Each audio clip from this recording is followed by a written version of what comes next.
여러분, 부동산 중개업소, 공인중개사분들, 요즘 진짜 어렵다고 해요.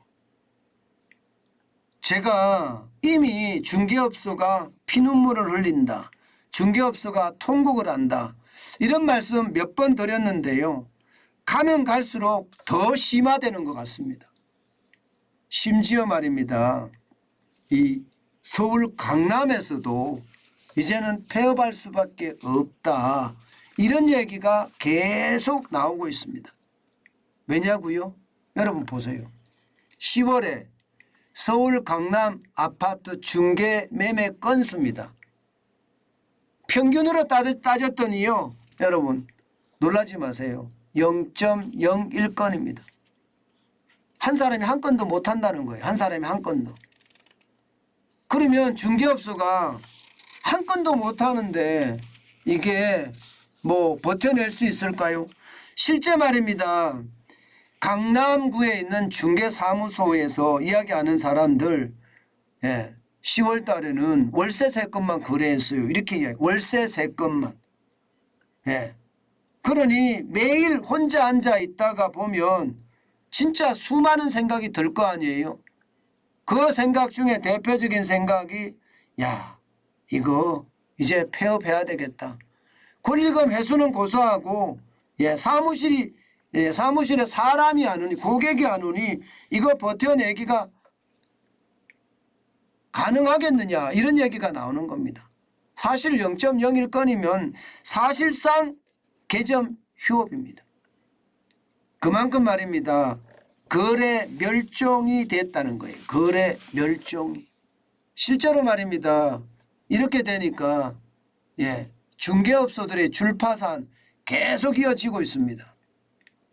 지금 9월 기준으로 볼까요?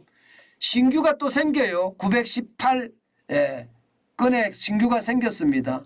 그렇지만 974건의 폐업이 있었고요. 그리고 84건의 휴업이 있었습니다. 그러면 전체적으로는요, 1000건이 넘게 폐업하거나 휴업하는 거예요. 1000건이 넘게. 9월 기준으로 말입니다. 이게 여러분, 서울로 오면 더 심각하거든요. 서울로 오면 말입니다. 10월에만, 9월이 아니라 10월에만 248개의 공인중개사 사무소가 폐업을 했습니다. 진짜 심각하죠. 휴업은 14건 했고요. 개업은 201건에 불과합니다. 이게 이 정도라 그러면 여러분, 결국 말입니다. 중개사분들이 매일 폐업을 생각한다는 이야기가 틀리지 않습니다. 지금 이 그래프에서 보시는 것처럼 말입니다. 이 폐업의 숫자가 진짜 개업의 숫자하고 비교해 보면 점점 그 간극이 늘어납니다. 한때는 말입니다. 1월만 하더라도 개업하는 사람들이 1993건이었어요. 폐업은 974건밖에 안 됐고요. 그러니까 개업이 많습니다. 2월에도 1480, 3월에도 1490, 4월에도 1415, 5월에도 1000, 7월까지 1000이에요.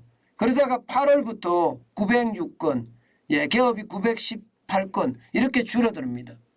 그리고 실질적으로 폐업도 더 많이 늘어납니다. 더 많이. 이게 결국은 말입니다. 시장 전체에 미치는 영향이 굉장히 크다는 이야기가 되는 거예요.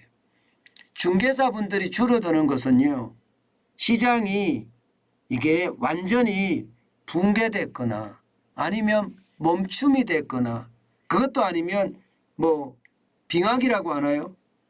얼어붙었거나, 그런 이유거든요. 지금 시장은요, 완전히 얼어붙어 버렸습니다. 서울 아파트 매매 수급 지수를 보면 11월 21일 현재 67.9예요. 살려고 하는 사람이 100일대가 이게 평균이거든요. 평균 100일대가. 그런데 67.9면 살려고 하는 사람은 67.9고요. 팔려고 하는 사람은 더 많아진다는 이야기잖아. 더 많아진다. 그러면 분명히 매수자 우위 시장이 되는 거거든요. 매수자 우위 시장. 매수자 우위 시장이라는 것은요. 계약하러 가서 나 1,000만 원만 깎아주세요. 그러면 깎아주는 거예요. 2,000만 원만 깎아주세요. 깎아주는 겁니다.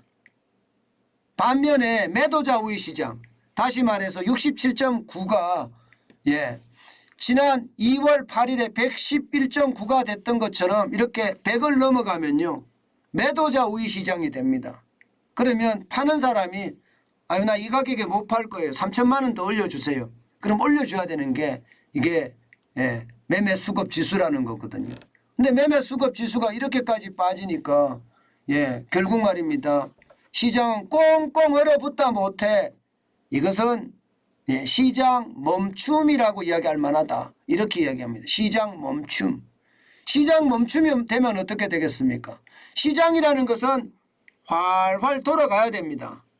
그래야지 시장의 어떤 분위기가 더 좋아지는데 시장이 멈춤이 되면 그 시장은 붕괴됐다고 해도 과언이 아닙니다. 문제는요. 앞으로도 더 심각해질 거라는 거예요. 왜냐하면 이거 한번 보세요. 서울 아파트 매매 시가 총액입니다. 지금 지난 6월만 하더라도 1342조 8267억 원이었습니다. 그러던 것이 10월에는요. 1330조 102억 원이에요. 적어도 말입니다. 12조 8천억인가요? 12조 8천억 원가량 빠졌습니다. 굉장히 빨리 빠지죠. 속도도 빠릅니다. 12조에 12조. 12조면 1342조 8200 이게 67억 원에 비하면 10%는 안 되지만 10% 근접하잖아요. 10% 근접하잖아요. 그만큼 말입니다. 집값이 계속 떨어진다는 거예요. 집값이 떨어지는데 거래라도 활성화가 되면 다행인데 거래가 안 돼요. 거래가 아주 많이 줄어들었습니다. 그러니 팔려고 하는 사람은 비싸게 팔려고 하고 살려고 하는 사람은 지금 하락기인데 더 떨어질 때까지 기다리자 이런 생각을 하니까 이게 시장에서는요. 수요와 공급의 곡선이 제대로 마주치지 않는 거예요. 이게 수요 곡선은 이게 굉장히 낮은데 공급 곡선은 어떻게 되는 거예요? 공급 곡선은 결국 말입니다. 수요 곡선은 이렇게 떨어져요. 이렇게. 공급 곡선은 이렇게 올라갑니다. 그러면 가격 결정선이 분명히 정해지는데 이 가격 결정선에서 파는 사람들이 안 판다는 거죠. 사는 사람들도 안 사려고 하는 거고. 그러니 거래가 완전히 망가진 거. 그렇게 되면 여러분 결국 말입니다. 공인중개사분들의 고통은 아직 끝나지 않았다예요. 아마 시장의 고통은 앞으로도 더 커질 가능성이 크다. 저는 그렇게 해석을 합니다. 심지어 말입니다. 시장에서는 그렇게 이야기합니다. 부동산 앞으로 더 떨어진다. 그리고 이게 올해 끝나는 것이 아니라 내년에도 떨어지고 이게 후년에도 떨어질 가능성이 크다. 이렇게까지 시장은 예측하고 있습니다. 그 이유는 금리 때문입니다. 금리가 계속 올라가니까 이게 금리 감당을 못해서 이게 결국은 집값이 떨어지고요. 여기에다 3기 신도시며 또 윤석열 정부의 부동산 공급 정책이 206만 가구잖아요.